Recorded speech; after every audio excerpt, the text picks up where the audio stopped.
Hello, hello. Good morning, everyone. Welcome to another Wealth Coffee Chat. Right, we're here. Marvellous Monday. We're back. Morning, Alison. Good to see you. A few of the early birds here, as usual. Kumi, all the way from Tokyo. Good to have you with us today. Brendan. And whoever's behind the Facebook veil. Good morning, good morning. We got Luke and Raj. Good to have you here, folks. I hope you had a good weekend. Got a chance to pop down to Melbourne the other day on Saturday, which is pretty cool. Did a little mystery date with my wife. We've been together tomorrow 31 years. So there you go. Bit of an achievement. Had a little cheeky getaway down in Melbourne, which was a bit of fun. Morning, Joe. Someone's at the airport. Morning. Sure, it's busy there on a Monday morning, which is cool. Thanks, Alison. Thanks, Jeff. There's James as well. Listen, team, thought we might talk about something interesting today. What do you think? We talk about the property market all the time. We talk about the properties, how to strategize, how to do things when it comes to creating our property portfolio. We don't often talk about this one thing that can rule them all. Maybe that's a bit dramatic, but anyway, let's see. What I want to talk to you guys this morning about is the something here at this base level of what drives all of our future abilities. Certainly, doesn't matter whether you're PAYG, doesn't matter whether you're a business owner. What is this thing that can drive us forward faster? If you improve this one thing, then the majority of your investing goals, your investing ideas become easier. You get there faster. What do the lenders, what do the banks love to see? Anyone want to have a guess in the chat what that might be? Good morning, Aaron. Good morning. Shashank. How are you going? Good to have you here, team. Good to have you here. Anyway, let's talk about this. Cash flow. Yes, indeed, Alison. And importantly,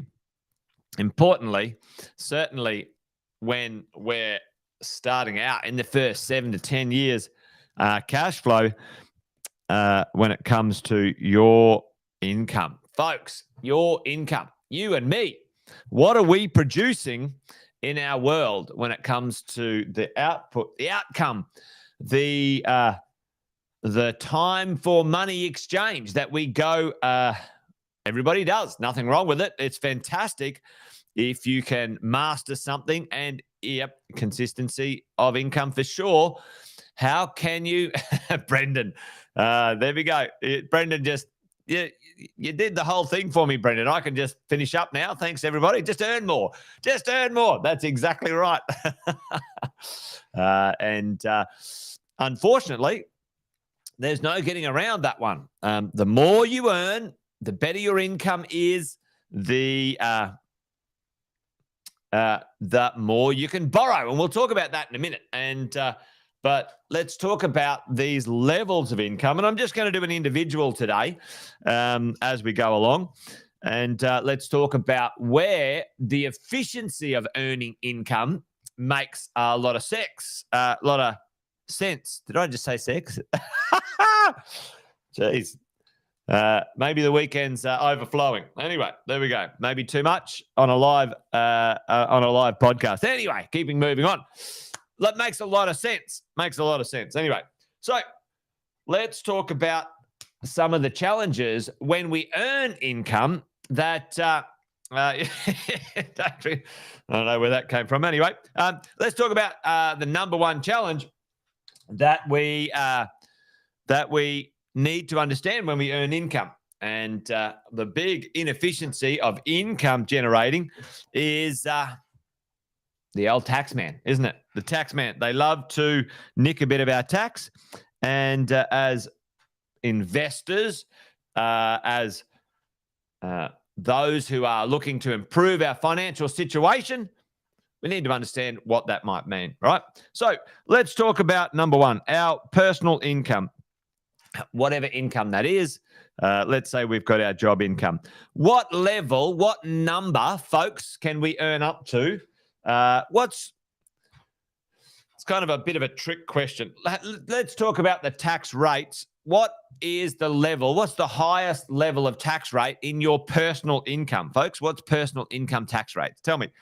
Now, I'll get a little calculator up here in a second so we can have a bit of a look at what that looks like. But tell me, what is the tax rates when it comes to these sorts of things? Because it's interesting. We need to understand some of this stuff as we plan it out. All right. All right. So let's have a look at our tax calculator. All right. 37.5% CUMI. Right. So let's have a look at some of these things, and it'll make a bit of sense as we go along. If everyone can see here, we've got our little tax matrix. And for many of us, you know, if we earn above $180,000, you're paying 45 cents in tax. Not necessarily exactly 45 cents for every dollar, but it's a ratio, okay? So when we look at what we earn, it's actually the percentage of actual tax paid, the cash paid, is the more important thing, not the tax rate. So number one, how do we look at this and go, how do we get this stuff efficient? All right. So let's have a look at this in my little model here, and hopefully it'll start to make sense. All right. We're going to put that up there. All right. Let's talk about this. Income. Your job income. Now, what else receives an income, folks? What else that you have in your world that receives an income? A lot of people don't realize this or understand this. Your super receives an income, doesn't it? How does your super receive an income? Well, many of you know that there's compulsory contributions. Let me turn this off so I can get this in. So you've got your job, your super, and let's say your business. These three conversations are where income is earned either directly or indirectly. Now, some of us might not have a business, so that's perfectly fine. But let's just talk about this as we flow along. Your job income. The max tax rate, if you can see over there, is like 45%. Now, you don't want to be paying 45%. What's the tax rate in super, folks? Put that in the chat for me. And then what's the tax rate in a trading business at the moment? Okay, so this is the interesting thing where we need to understand. Yes, you have to get your income up. You have to get your income up if you want to improve things. 15%, right? So that's income, and capital gains is 10%. But we won't talk about capital gains today. And then business, folks. If you have a company, a trading company, I'm not going to talk about a bucket company today, but if you have a business, a trading business, a company, boom, Sonny is onto it. So 25%. So the 25% in business is flat. Okay, this is a flat rate. Okay, flat rate. This is flat as well, and this is staged or incremental or something. Incremental. Anyway, so incremental. So as we go along, if we earn income, our job, it doesn't matter what. It doesn't matter what. It matters as you earn. It goes up in your super and your business. The rates are flat, so it doesn't matter about that, right? So if you look at the calculator, when we have a bit of a look at, all right, how can we get efficient with this sort of stuff? All right, and we're looking at, all right, well, how much do we want to earn? What's the kind of the ratio? Where does it make sense? If we have a look at $180,000, that's 30%. Tax rate. Okay, so when you have a look across this, you go, all right, 30% tax rate. If I added some money into my super, it's about 27,500 you can put in your super.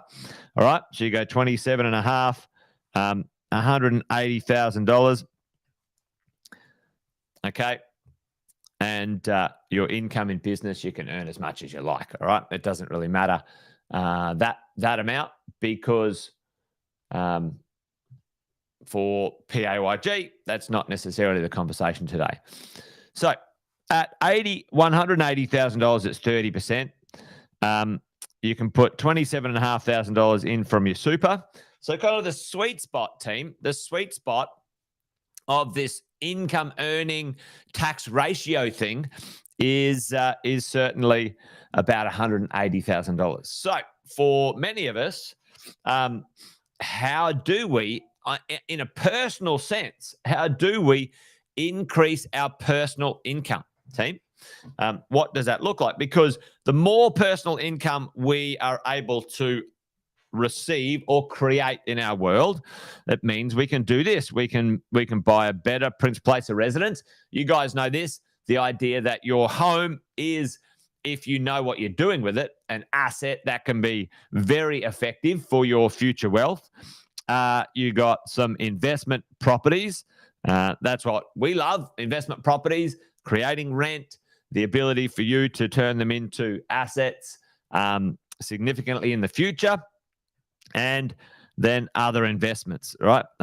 Shares and other bits and pieces, right? So there's the three things. Now, with your other investments, often there's not as good direct leverage from your income for these other investments, but certainly your principal place of residence and your investment properties will feed off of your ability to earn.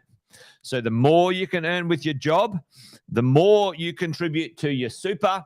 Both of these, depending on what you're investing in, will accelerate your ability to create your wealth. All right, wealth into the future. The more income you create, the more assets you can buy.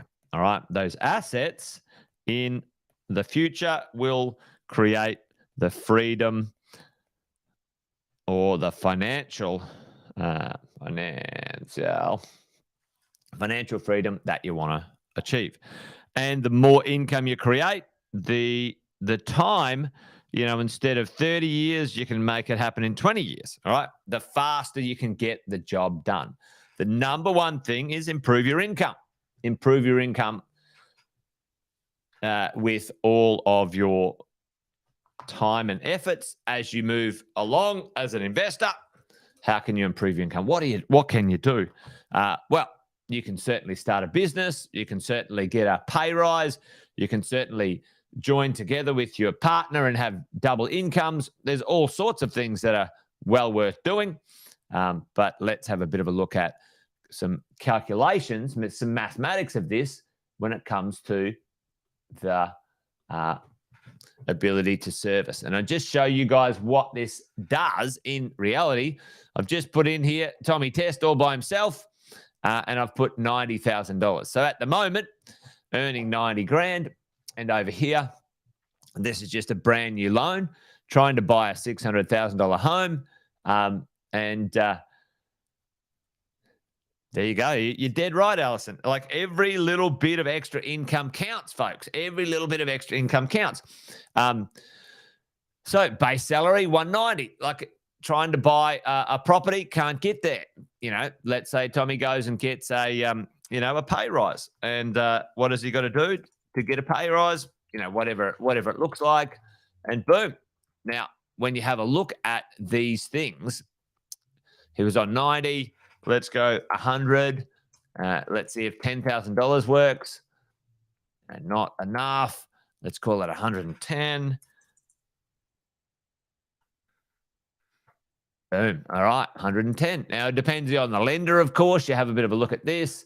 Which lender is lending on certain things at the moment. So, that's just buying his own home. Now, the difference, as you could imagine, if you made that 180,000, could be quite significant. There you go, sort of $1 million home at 180.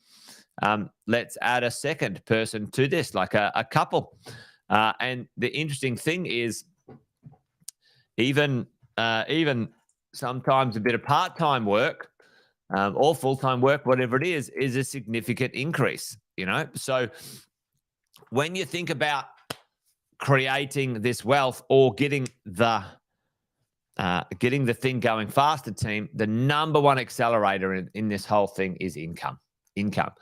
Certainly the simplest, easiest income to attribute towards borrowing is job income. Okay, job income. And I love that one, Alison. I love that conversation there. It's just like, all right, okay, we'll do something a bit interesting. Do something, where there's a way you can get extra income that can count towards certain things. Alison's saying, hey, join the Defence Force Reserves.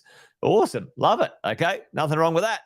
Now, my question to you, and we often talk about the properties, we often talk about the properties or the market or whatever improving. And my question to you is like, how are you going to improve? How are you going to add value to the investing? Because I think it's quite unfair often just to ask the property or the market to work harder or do better. Often we forget about what we can contribute to make this thing succeed. Because when you're in the world of investing, the number one thing that moves the needle the fastest is your personal income. Second, job income, that's fine. Still trading time for money. But if you've got some spare time and you want to get an outcome, folks, do what you got to do. Sometimes you've got to do a few things in that way, right? So there's two levers. That we can pull. One is endless, and the other is one's endless, and then the other is really limited, but it can work. Okay, it can work. All right. There's two things. If you get your income up and your expenses down. Now, there's only a certain amount of expenses you can reduce, okay? But income up can be, yep, absolutely, extra rental income, the whole thing, Tim, for sure.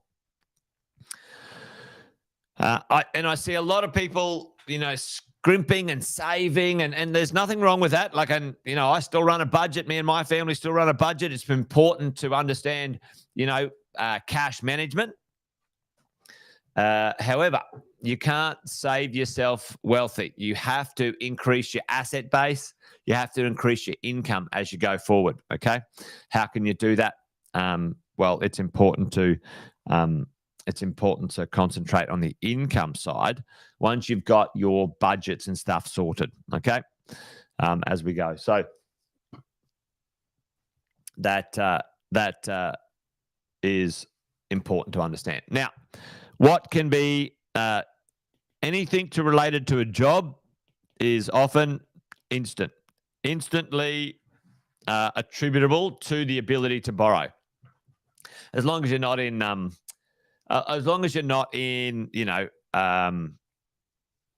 a test period in a job. I can't remember what that's called now.